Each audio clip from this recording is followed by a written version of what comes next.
Yes, student, welcome back. This is what we have done last time. This is our continuation of chapter number 2, slide number 19. Last time we solved this question 2.1 from the exercises. We already discussed it just for your reference. So if you remember that in this chapter we already started, we said that in this chapter we'll be looking at different types of financial statements, right? So these were the different financial statements. We have already looked at a balance sheet, that how to prepare balance sheets, what are the elements of balance sheet. Now we look at income statement, that what are the elements in income statement, what are the purpose, right? As we know that income statement basically tells us about how much profit the company has made, right? So this is what we'll see. We'll start from slide number 21, right? How do we use the income statement to manage a business, right? That how to use profit, right? What is the purpose of profit? Why gross margin is a critical measure for engineers, and what does or how does inventory production impact the profit? So we'll look at it. First one is, this is how a basic income statement looks like. Just like a balance sheet, which is, if you remember, balance sheet look like assets equal to liabilities plus owner's equity, right? That's how you prepare a balance sheet. That's what we have discussed. This was the basic equation for balance sheet. One side we have assets, other sides we have liabilities and owner's equity. This was the format of the balance sheet. Now we look at a format of the income statement. Basically, income statement is revenue or sales minus expenses, you get net income. Revenue, how much? It's not revenue divided by sales. It is just two different names. You need to familiarize yourself. Sometimes the name is used as revenue, sometimes the name is used as sales, right? Or in Arabic we call it mabiyat, right? That's how the name we call it in Arabic, right? Expenses, right? That in order to generate these one, there are different types of expenses. For example, if we are selling mobile phone as an example, what was the cost of making mobile phone, right? Cost of making mobile phone is the cost of the material used in mobile phone, the cost of the labor who have worked directly on making those mobile phones, or the cost of, let's say, electricity used in that factory. So these are different types of cost. Also we have other expenses or costs as well. For example, advertisement cost, alanat, putting advert on YouTube, for example, right? Or we call it distribution cost. For example, how to sell a mobile phone which was manufactured in China and sold in Saudi Arabia. There are costs, right? These are all here included in the expenses, but we put them under different classifications. This is the detail of income statement, or the expansion of income statement. We'll see it later on, right? This is a sample income statement of SAFCO. If you look at here, we have sales. These are, if you look at first column here, this is for 2016 for 3 months, right? This is the corresponding period in 2015. Similarly, this one is for a 12-month period, third column here, right? Important here, as I said before, is not the numbers, we're discussing the format, right? So sales, let's say what are the sales made by SAFCO minus cost of sales. What is cost of sales? Whatever you are selling mobile phone, you are selling fertilizer in this case. What was the cost of producing, right? So that was what we call it cost of sales, and we get a gross profit. Plus we have some other expenses. For example, general and administrative expenses cost of, let's say, security, for example, cost of IT department, cost of sales department, marketing department, we'll put it here. It's not part of cost of sales, it is part of general and admin costs. Cost of accounting department, cost of purchasing department, right? These costs all here. Cost of maintenance department, as an example, these are here. But what is cost of sales is exactly how much did it take us to cost the product which we are selling. If you are selling mobile phone, what was the cost of making mobile phone? Then these are all support costs. We just put it separately so that it becomes easy for us to make decisions, right? The purpose is to make decision. Now, what do we mean by making decisions? For example, when you look at a cost of sales, let's say the best way, I can take it as a percentage of total sales, right? So what is the percentage of total sales for this one? We can look at it and see how do we calculate? Is it a 10%? Is it a 20%? 40% of sales? My cost of sales. Then you can compare it with your competitors or your targets, and you find out, okay, it is okay, or it might not be okay. How to reduce cost? You have to find a way. Let's say you are an engineer, right? Using, maybe management says that you need to reduce this cost of sales. Maybe the material which you are using is very expensive, as an example. Maybe you need to replace a material, or there is a lot of wastage during production. Maybe the production techniques we are using is not good. We are using a lot of let's say material, and there is a lot of waste. Now, what is the reason why we are losing so much material? Why there is a loss of so much material, right? Maybe machines are very old, as an example, could be one reason. Or maybe labor is not well trained. So as an engineer, you need to know these answers, right? You have to dig deep. But how you will know that something is wrong? You will get the information from these numbers, right? Let's say if it is here that administration cost is very high. Admin means Raisal Tanfizi, those people who are sitting in admin building, now their cost is very high. As an engineer, you can't do anything with controlling that cost because it is not under your control. What is under your control? Let's say you are working, I'm assuming you are working in a production department directly responsible for producing the products. Then you say, maybe only cost of sales is responsible, right? That maybe the material you are using, it's your choice, right? Or the level of the technical knowledge of the labor is under your control. Then you are responsible for those things, not for this side, not for admin or other expenses. So that's why you need to understand the importance of these numbers, right? These values, right? Someone says in a management, okay, our net income, let's say this is the last number, net profit. We need to increase this net profit.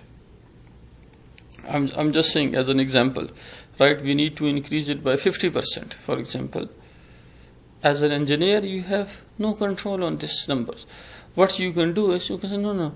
You may say, okay, look, stop. If you want to give me a target for gross profit because I'm responsible for sales and cost of sales. If you want to set a profit for engineering department, give us what is important in gross profit. So that's why you need to understand these numbers, what constitutes these numbers, what is included in these numbers, so that in real life when you go and make decisions, you understand what these numbers are. Okay, so this is the purpose. If you move to next slide, right, this is again an example from our book. This is a sample income statement which is given on your book as well, right? This is just like this one. This was in your real life information for SAFCO. You can find any income statement. You can go to Tadawul website, and all registered companies, their income statements are there. Now this one is in our book on page 58, right? This is comparative. We call it comparative income statement for 2012 and 2013. Both are there, just to see comparison, so that anyone looking at this report, because purpose of this report is to provide a useful information, right? Now, so that we make decision. This was the purpose of, if you go back and if you remember, we said that purpose of this statement is to provide information, right? This is based on accounting, right? And we said that accounting is the language of business. I'm just going to the previous slide number 11. This is what we said before, right? Accounting is information system that measure business activities, process, resulting information into reports and communicate those results to decision makers. Right? Those who want to make decision, they must understand that all those business activities are measured, right? Here you can see all business activities, total revenues. Revenue is a business activity when you sell, minus cost of revenue is gross profit. You can compare this with the last year. Is it increasing, decreasing? What was the target? Why it's less? Why it is more? Right? Some after gross profit, you have some other expenses. You have selling, general and admin expenses, research and development, depreciation, special this, or it depends, So understand what you need to understand. Revenue minus cost of revenue is gross profit. Here, if you look at this one, this is sales minus cost of sales. Here, it's revenue minus cost of revenue. It's same thing. Or revenue, some companies may use minus cost of goods sold. Cost of goods sold, you might see it. You'll see it later on. So this is how you calculate. Revenue minus cost of revenue is gross profit. Then you have so many different expenses, right? We call them operating expenses. Normally to operate, you need admin department, you need selling department as an example, right? You need R&D department. So all these expenses, these are different. Of course, we have any business to become profitable, they have to recover all the costs. But here we are just putting in a different classification so that we can understand what is happening in an organization. So gross profit minus operating expenses, which are these one. Operating expenses, this one, 1, 2, 3, 4. If you add these one, you get this number, 3,745. So gross profit minus operating expenses, total of this one, right? We get operating income, right? So this is our income. We have it, right? Then this company has some other sources of income, right? So net interest income, maybe they gave loan or something. We are not going into that much detail. So income before taxes is this one, right? After all, we are not preparing, so I'm not looking at these numbers, right? Income before tax. So before tax, this is the income you have to give a tax. Then how much is the tax? It depends. Is it 20%, 30%, or like zakah? You may have for Saudi company, if you look at here, you have zakah and income tax. If you look at Safco here, the second last item here is zakah and income tax. If there is any, these are here, right? So if you come here, we have provision for income taxes, and then this is the net income, right? Now net income, what they have done, right? It's not detailed how much is dividend, how much is retained earnings. We know that income is divided into when there is an income, you can give it to owners as a dividend, or you can reinvest in the business. Net income, again I'll repeat, very important concept. Net income, let's say here is 424 million, for example, 424 million. Now the management of this company can either distribute this whole income to the owners, means to the shareholders, as a dividend, or some of it they can reinvest in the business. You can decide, the board of directors or the owners, right? They can decide how much to be reinvested, how much to be given to owners, right? So that's what we call it, a dividend per share. Tax rate, something here, I'm not going. Then earning per shares. Earning per share means total profit divided by total number of shares. This is what we call it, earning per share, right? So this is important. Earnings means profit. Net income, net earnings, it's the same name. So you need to remember these one. Earnings, profit, income, almost same concepts.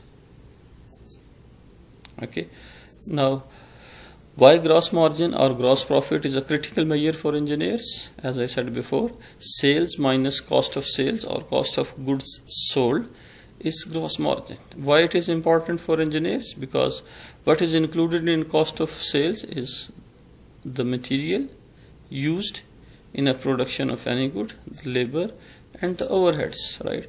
Use of electricity, use of other things related to manufacturing. These three things are important. So if your job is to decrease the cost, right? Remember, we said that if you remember in chapter 1, there we call them important strategic economic decisions, right? If you remember in chapter number 1, equipment selection, improving quality, one of the function was reducing cost. If your job is to reduce cost, how you will reduce a cost? For example, you look at these three items, how to reduce the cost. Maybe labor is high, or they are taking too much time, not well trained, right? Or material, we are wasting a lot of material, right? Or material is expensive, maybe we could change the material, or you say, okay, maybe we can improve the quality by training our labor, by using high quality material or improving the quality of the material. So whatever decision you need to make, you'll get from these numbers. So that's why gross margin is very important for an engineer, right? Is a critical measures, right? To improve the product, you need these numbers, you need the numbers, and you numbers get it from the gross margin. So that's why gross profit or gross margin is important for engineers. Next one, how do you use profit to check? This is just an example, right, given of a sample income statement. We have sales, this is sales, right, minus cost of goods sold, we get profit, we call it gross profit or gross margin, minus selling and admin expenses, we get operating profit or operating margin. Now you can, let's say, I'm just giving as an example here, operating profit is how much of the sales percentage, 750,000 divided by 5 million, it is 15%. So all measures in terms of sales, because sales is the bottom line, right? So our operating profit is 15% of the sales, right? Here if you look at it. So now, is it good? 15%? You can compare with your competitors. You can compare with industry average. On average, what is there in our industry, for example, on average, right? Or what was the target? Okay, then you can look at performance, right? This gives you, and these numbers give you very important information. Now, based on this one, you can make decisions. Again, I'm repeating, purpose is to make decisions, right? Now these numbers will give you something to make decisions. This is the purpose of the numbers. That's why we call accounting as a language of business. It helps you to make decisions. Okay, operating profit minus interest. This is our net income before tax, means the income before paying the taxes or zakah, whatever it is, or you can call it earnings before tax, income before tax, profit before tax, or taxable income, that on this income we will pay taxes. There could be different names, right? So listen these again so that you can understand what terminologies I have used. Minus taxes.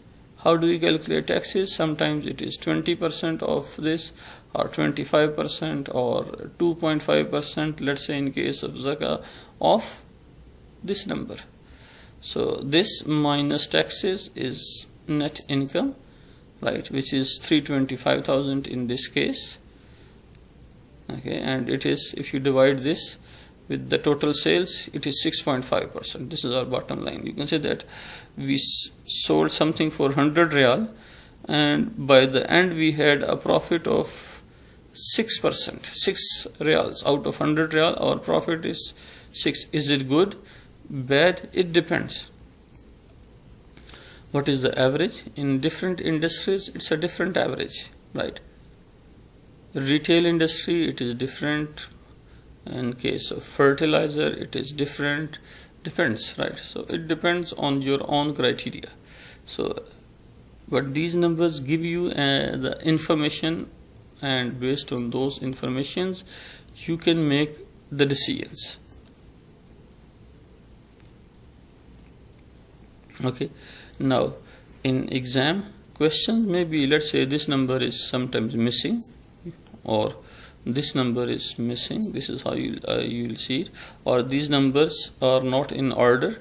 Numbers are given, but you have to prepare an income statement just like this one. This is how sometimes questions will come, right? So you need to look at it with these numbers. This is very important. Okay, now next slide which I will look at it is a problem 2.2, which is given in our book, where you have to prepare all the income statements. The numbers are given, sales is given, cost of goods sold which is given, which include material, labor and overheads, which you get your gross profit or gross margin, minus operating expenses, right? You get your operating profit, minus depreciation expense and interest expenses. For this example, you get net income before tax or taxable income minus taxes, right? And our net income is 408,000. So this is the question you need to solve. Look at a question in exercises, it is there, not difficult. All numbers are there, you just need to calculate these numbers. Practice, very important. You need to do a lot of practice for these questions. Again, maybe it takes some time, but if you have good practice, these questions becomes easy. If you don't solve it, these questions become difficult as well, right?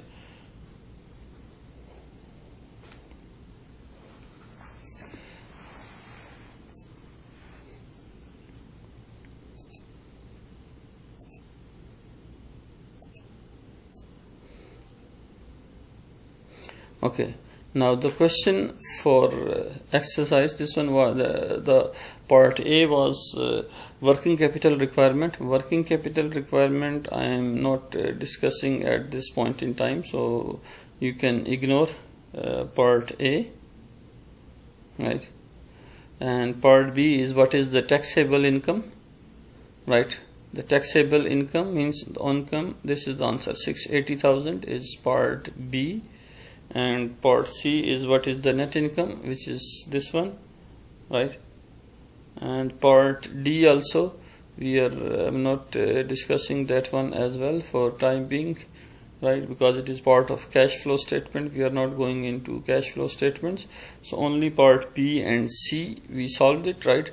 Part B is taxable income, 680,000 is the answer of part A, part B. And 408,000 is answer of part C. Okay, so this is just for your explanation. The percentage I just went into more detail just to have it for same like a previous question, like this one. Slide number 26. Now 27, next slide is similar, exactly what we have solved before, just in a different format. So again, try to practice, not difficult. Okay, now next topic which we are going to discuss is about financial ratio analysis. Now once you have your income statement and balance sheet, those two statements, right? Income statement and balance sheet. Now what is the purpose of all those information? You have it. What you can do is you can look at health of the company, right? Those different numbers, what they mean, right? What do they measure? So that's what we call it, a financial ratio analysis, right? you look at those ratios. For example, you make a link between sales, as an example, one item in the income statement, to let's say total assets. What is the relationship between sales and assets? Sales is shown us into the income statement, and assets are part of the balance sheet. Two different statements. So what is the linkage, right? In a real life, we know that we generate sales by using assets, by using plants, equipment. Yes, what is the purpose of having all those assets in a company? Is to sell something, to generate sales, right? So to look at this relationship, to look at the health of the company, we need to look at it in a different way. We call them financial ratio analysis. Looking at those ratios, we know what is a ratio. It's a nisba, right? Sales divided by asset, as an example, in terms of percentage, you get some number, right? So sales analysis, or ratio analysis, is a quantitative analysis, right? It's a quantitative analysis of information which are contained in company's financial statements. What are the financial statements? Here we look at mostly income statement and balance sheet. Okay, a ratio analysis is basically used to evaluate those different aspects of company's operating. What is the operation of a company? Is, for example, efficiently using assets. How efficiently we are using our assets to generate sales, as an example. This we'll know it from the operations, right? Or we call them the operating efficiency ratios. We'll see it later on, right? And financial performance, such as efficiency, liquidity, profitability, and solvency. I'll just discuss them one by one in next slide, right? So ratio analysis is basically, this is how you're going to use data from current year and also from past year or from historical financial statements. These are the major ratio which we are going to use. We call them debt management ratios. This is the first ratio, which is this one. Det B is silent, very important. This is always students make a mistakes. So it is debt management ratios. Second one is liquidity ratios, asset management ratios, profitability ratios, market trend ratios, and some trends and graphs to spot problem. We'll put it on this graph. Now first one, debt management ratio. What is a debt management?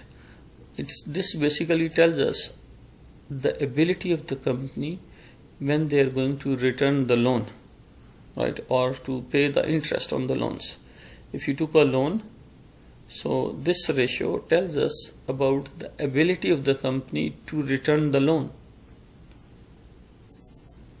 Second ratio, liquidity ratio.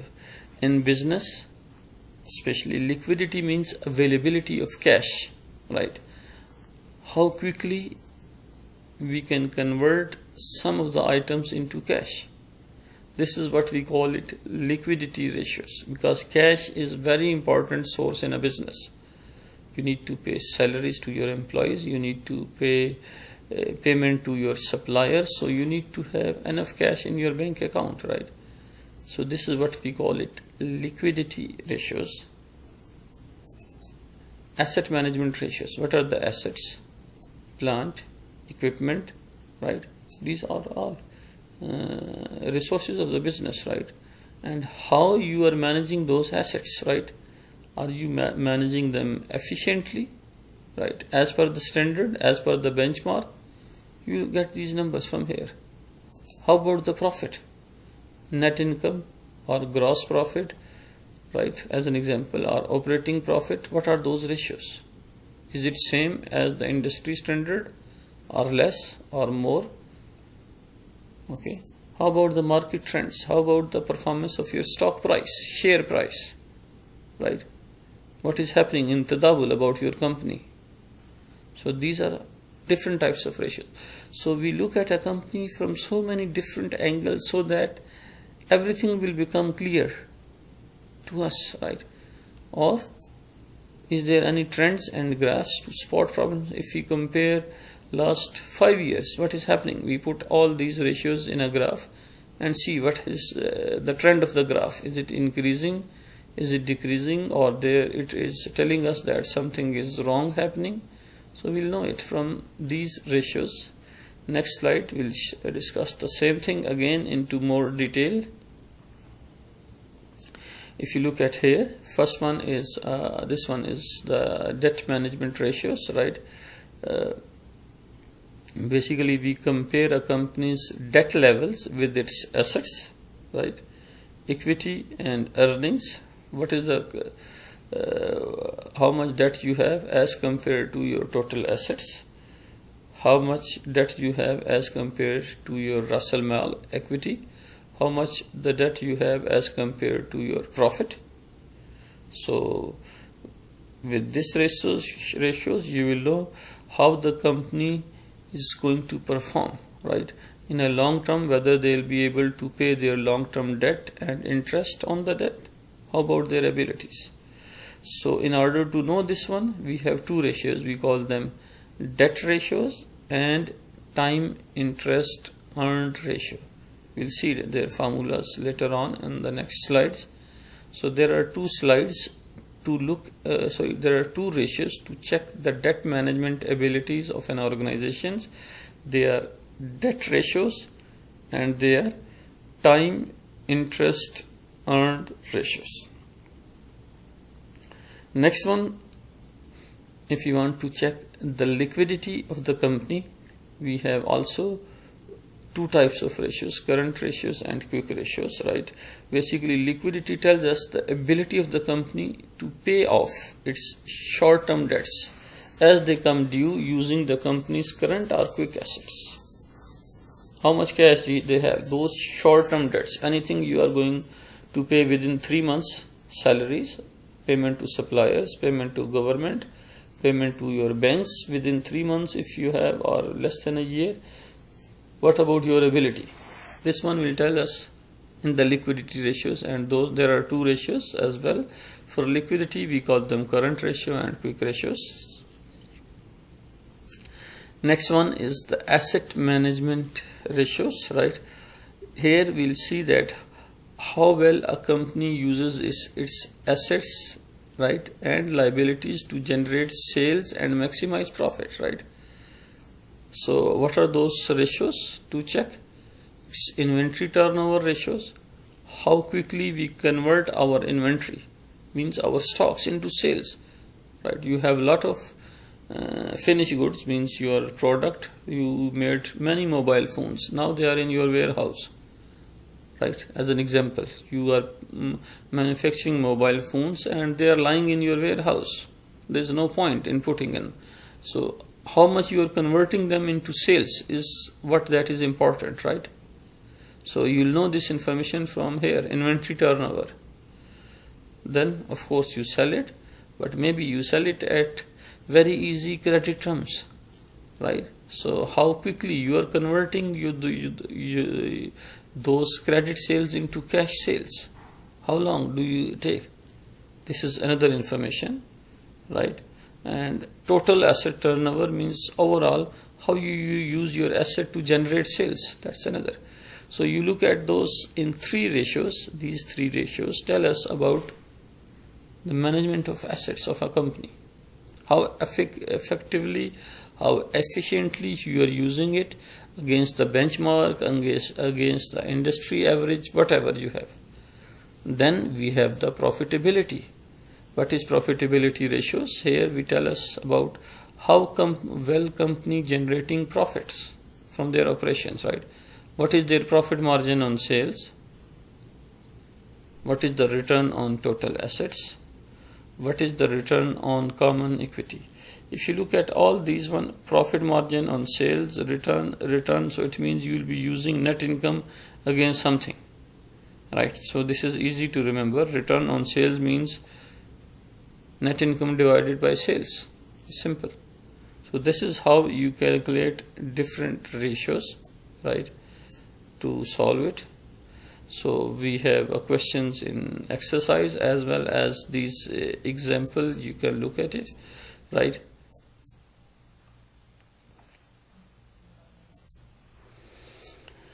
Yes, now you can look at it on this example on our books as well, right. I'm just going to explain a few ratios which you can calculate it using financial statements. Now, what are those financial statements? They are shown in table 2.2 and 2.3. right. In our book there is given as an example income statement and balance sheet. They are there on table 2.2 and table 2.3 in your book. Table 2.1, which is on page number 54, which is a sample balance sheet, right, from our book. And similarly we have on 2.2, right, which is an income statement.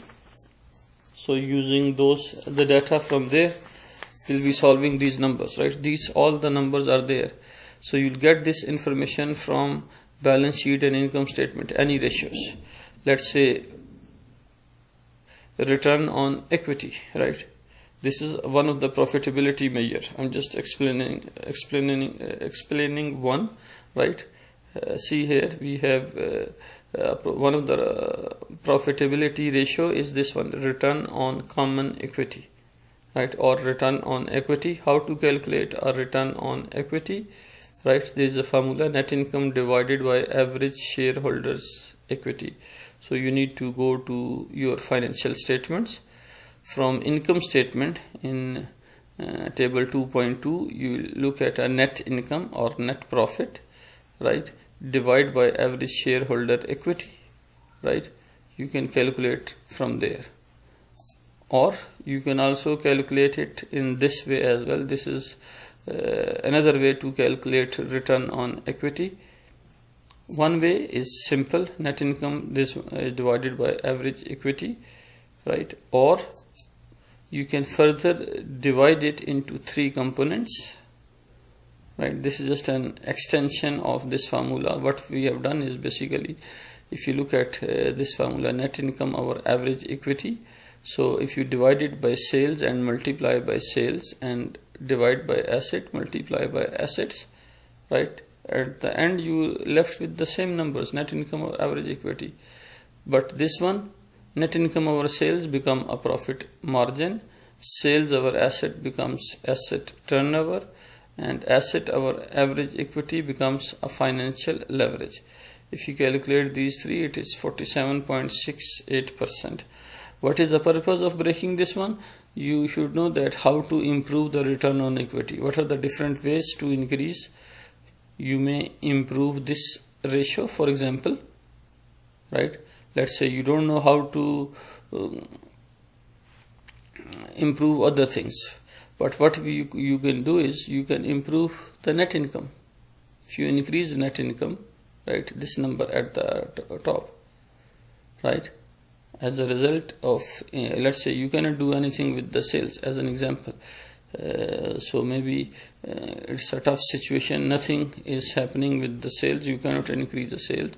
So but what you can do is by reducing expenses you can improve net income. As a result your return on equity will increase. Or let's say you are in this scenario, maybe you can increase the sales from existing assets, improve the sales so that your return on equity will increase. Or another way is to do this one, assets. How to reduce an assets? Maybe you can sell some assets which are not very effective. Some assets are old, so you may reduce this number, or you cannot do this one, so or increase assets. Other way is to increase. So you basically just to play with these numbers, right, to improve the performance of return on equity. This is just one way how you can use different ratios to improve the numbers. This is an example of a return on equity of different companies in the US, right? And someone can compare. These are just a different return on equity, profit margin, right? How to calculate a profit margin, asset turnover, or financial leverage, right? So you might need to do it something for Saudi's companies. I might give you an assignment for next one, which you need to calculate these numbers, right, for some companies, right? Now next one is also debt management analysis, those debt management ratios. So I am not going to solve these questions, right? So you have all the numbers with you, this one on table. Just try to practice these questions, look at the numbers, right? From where you get these numbers, these are all theirs. Try to look at it, solve these questions.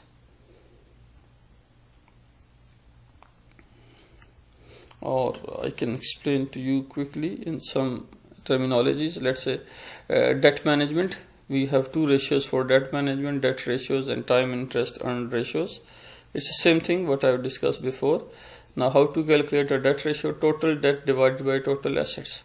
What is total debt? It is basically total liabilities, just another name for debt is your total liabilities from the balance sheet. Total liabilities, again total liabilities divided by total assets, you get your debt ratio. So this is how we calculate a debt ratio, 35%, right? So this means that companies has out of 100 assets, right, $100 or 100 reals of asset, you have 36% of loan or debt, right? Time interest earned ratio, which is earning before interest and taxes, or profit before paying for interest and tax, whatever the amount is, divided by your interest expense, you can calculate your earning before interest. This is what we call it, time interest earned ratio, right? That the relationship between EBIT, right, earning before interest and tax, in terms of your interest charges. Do you have enough earnings to pay for your interest charges?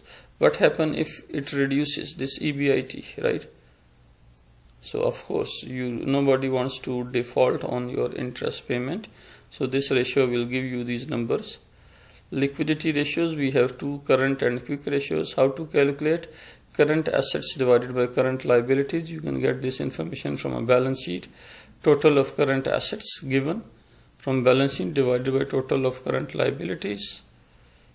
And of course all the companies would like to have it more than one, right? Your assets should be more than your liabilities. Sometimes we want to calculate a quick ratio. A quick ratio is a ratio without inventories. Now what is inventory? Why we want to minus inventory from a current asset? Sometimes you have, let's say in a mobile phone, maybe you have a lot of old mobile phones, but you cannot sell those mobile phones, right, as an example. So it means, what is your quick ratio, right? Means let's look at your assets and liabilities without inventories, right? So minus inventory here means your total assets, you don't include inventory. So without inventory, what is the current liabilities?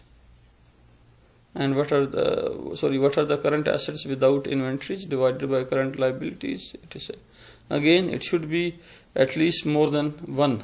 If it's less than 1, means you don't have enough current ratios to pay your current liabilities. You need to do something quickly. Asset management, we look at these 3 types of ratios: inventory turnover, days sales outstanding, and total asset turnover. So inventory turnover is rate at which inventory is being sold. Sales divided by average inventory. How do we calculate average inventory? Inventory in this year, right, plus inventory in last year divided by 2. This is, you get an average inventory.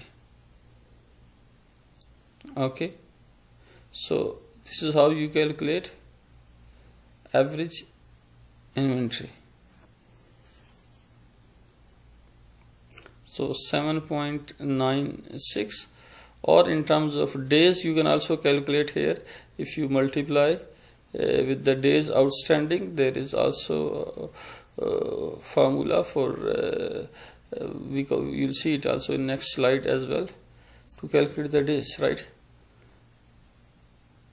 Now receivables are collected as per the average sales per day. This is another formula to check average collection period or days sales outstanding, right? How receivables are being collected, right? Account receivable from here divided by average sales per day.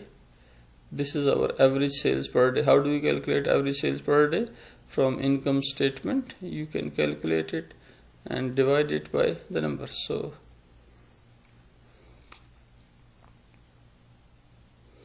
okay, this is, you need to look at these numbers.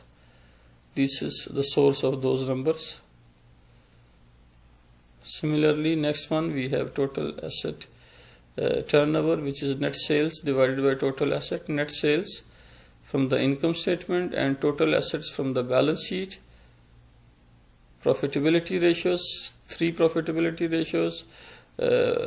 Gross margin or gross profit divided by net sales, right?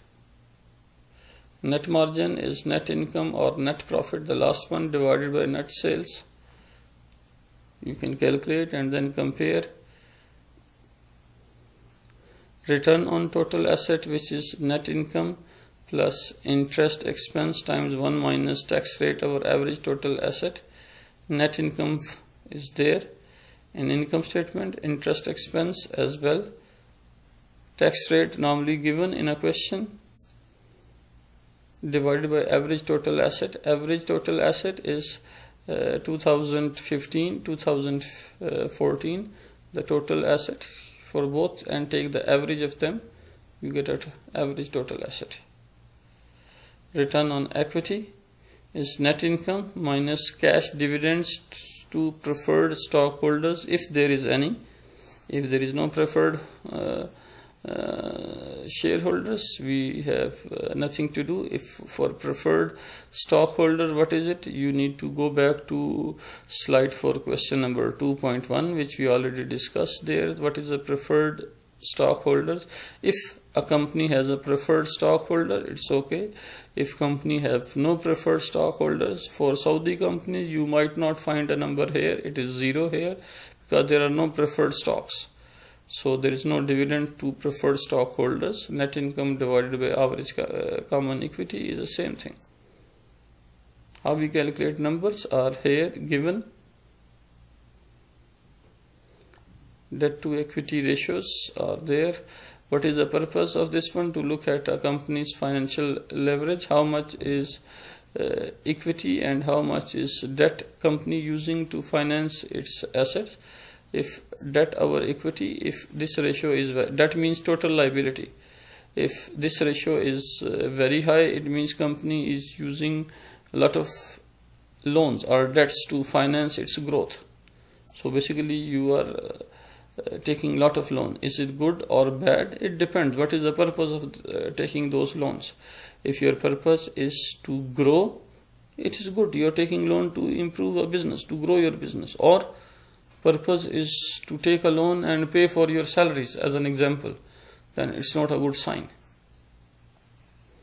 Okay, so those companies which has less liabilities and more equity, let's say here, as an example here in this one, you can see here liabilities are less and equity is very high, right? Okay, so it means this is a different, means this one is they have so much equity and they are not using this equity to increase the sales, as an example here, right? This is also not a good sign. You are just increasing your capital. or here you have lot of loans. This one is highly leveraged company. This is just a sample here. You have a lot of liabilities and equity is less, right? So means that owners have put less of their money into the business and mostly they are growing it by taking loan. So this is just a few examples just to explain, right? Now we look at market trend ratios. What is happening in the market? Okay, market trend ratios basically tells us about different trends in the market, right? What is happening to the stock price, right? So these are the ratios: price earning and market to book value ratio. If I look at earning per share, which is net income minus preferred stock dividend, if there is any. Mostly preferred stock dividends are not in all companies. Sometimes most of the times it's not available, right, or zero. So you need to look at it again. Preferred stock, read it about into the previous question 2.1. What is a preferred stock, right? If there is any preferred stock, right, divided by common shares outstanding or common stocks, you get it. So this one is to look at the earning per share, means, or what is the profit per share. Price to earning ratios tell us what is the price per share divided by this one, earning per share, right? How many times a corporation is able to multiply its earning in terms of asking price per share for the stock, right? So based on this one you can say, okay, this company there is 40 is the price of the share divided by earning per share. Is it high or low? It depends. Again, you can compare it with the industry average and see whether the stock price reflects high price or low price, or it may increase or decrease in future. This might tell you some idea.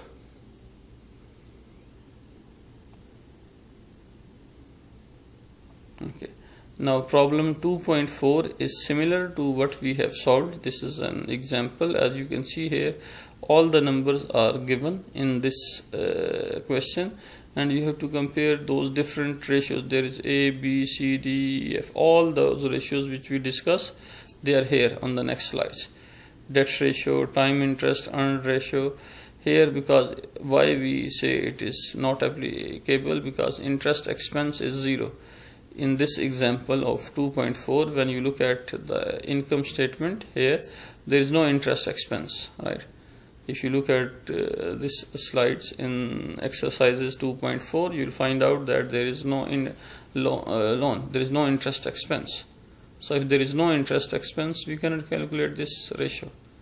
Current ratio, quick ratio, all these ratios you need to solve by yourself. Right, look at those numbers and have a practice. This is a very important chapter. You'll see a lot of questions from this one, but it's a long chapter, but it needs a lot of practice. So these are the ratios. All ratios which we discussed before, they are here. So you need to look at it, all those ratios. Then if there is anything missing, this is what we call it book value per share, equity minus preferred stock over average shares outstanding. Equity means from your balance sheet. Our average share outstanding is book value per share is 9.34, right? Then there is a market value per share as well. If you look at, in this case, the market price is 40 and book value is means what is available in your equity divided by average shares, right? So it means that the market has added this one, right? So someone invested, imagine I was looking for Safco. The price of Safco in 2002 was 14 Real, right? So now the price is around 79 or 80 Real. So this shows us how much has been generated by the market, right? So book value is what is you have as per the accounting books, okay? And actually what is happening in the market is different numbers, right? but so it gives you an idea how much from the book value it has been increased, right? Market value, our book value, the ratio between market to book value is this one, right? We call it market to book value ratio, right?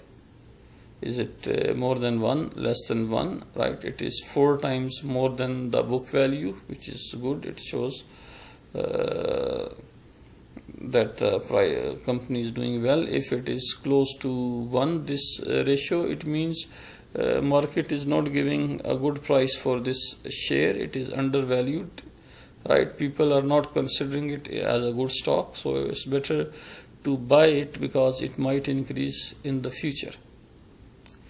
Then you can put all those different ratios for last 5 years on a graph, right? It will reveal whether the graph is going upward or downward.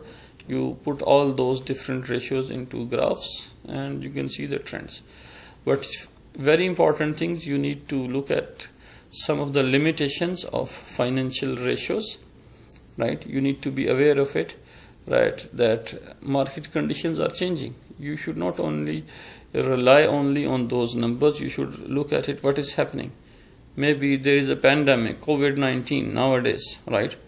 So you have to adjust with this special situation, right? Now, very difficult to generalize whether the ratio is good or bad. It depends on individual company, the situation in which we are in, right? Maybe ratio of last year is not a true representation of what is happening in current business conditions. So you need to look beyond those numbers as well, that what is happening in the real life environment, what actually happened, right, in a real life environment. Okay.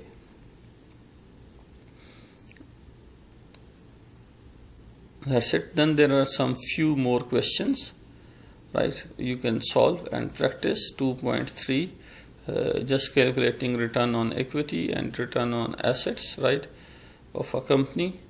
Very easy. You have all the numbers there given. Use these numbers and to find out, right? Then problem 2.10. What is return on equity? This is very simple question on page 82. Questions are simple. 2.4 and 5 are long questions, but other questions are short, right? Average collection period, only 2 ratios you need to calculate.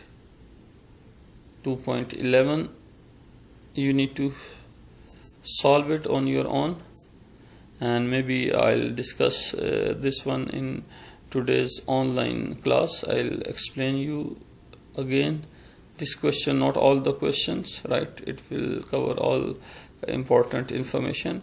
So that's how you'll see it. 2.12 as well, there is a slight correction in a question as well. Just make a correction. This should be equity, right, in yours.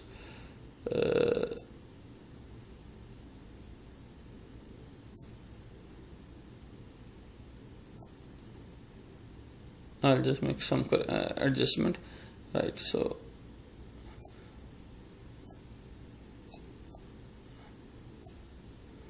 okay, so there is a correction. Long-term debt is not 200,000, it should be equity, because long-term debt we need to find out from here. You have to find out what is the amount of long-term debt. So that's why it should be equity. So this number, make a correction, it is your equity, not long-term debt. There is a mistake in the book. You need to solve them, these questions, these ratios. Some of the missing numbers using ratios you can find out. 2.12 and 2.13, these are the exercises. Their solution is there. You need to practice all these questions, and then this how our chapter will be finished. So I'm closing now my lecture. So I'll upload this one. You can look at it, and in class time we will discuss it. Any problem, any issue with chapter number 2. Thank you very much and take care. Best of luck.